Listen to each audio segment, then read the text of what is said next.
نحمده ونصلي على رسوله الكريم اما بعد فاعوذ باللہ من الشیطان الرجیم بسم اللہ الرحمن الرحیم۔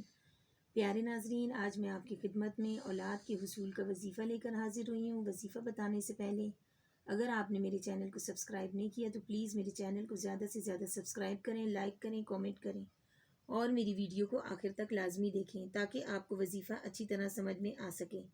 پیارے ناظرین، حضرت زکریا علیہ السلام کی اولاد نہیں تھی اور بڑھاپے کا زمانہ آ گیا تھا جس میں عادتاً اولاد نہیں ہو سکتی، اگرچہ خرق عادت کے طور پر اللہ پر ان کو پورا یقین تھا کہ وہ ذات اقدس بڑھاپے میں بھی اولاد دے سکتی ہے، لیکن چونکہ اللہ کی ایسی عادت آپ نے مشاہدہ نہیں فرمائی تھی کہ وہ بے موقع اور بے موسم چیزیں عطا کرتا ہے، اس لیے آپ کو اولاد کے لیے دعا کرنے کی جرأت نہ ہوتی تھی۔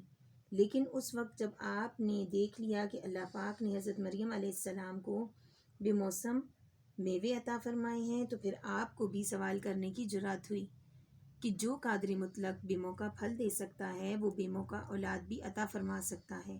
اس آیت سے یہ بھی معلوم ہوتا ہے کہ اولاد کے لیے دعا کرنا انبیاء اور صالحین کی سنت ہے۔ ایک دوسری آیت میں ارشاد باری تعالیٰ ہے وَلَقَدْ أَرْسَلْنَا رُسُلًا مِّن قَبْلِكَ وَجَعَلْنَا لَهُمْ أَزْوَاجًا وَذُرِّيَّةً، یعنی جس طرح حضور اکرم صلی اللہ علیہ وآلہ وسلم کو بیویاں اور اولاد عطا کی گئیں، اسی طرح یہ نعمت انبیاء سابقین کو بھی دی گئی تھی۔ ایک دوسری آیت میں اللہ پاک نے ایسے لوگوں کی تعریف فرمائی ہے جو اولاد اور بیوی کے حصول اور ان کے نیک صالح ہونے کے لیے اپنے اللہ سے دعائیں فرماتے ہیں۔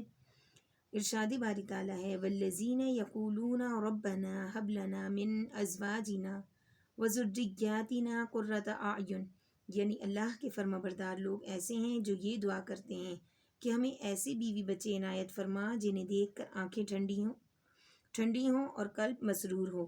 اب آتے ہیں وظیفے کی طرف۔ یہ سورہ آل عمران کی آیت نمبر 38 ہے۔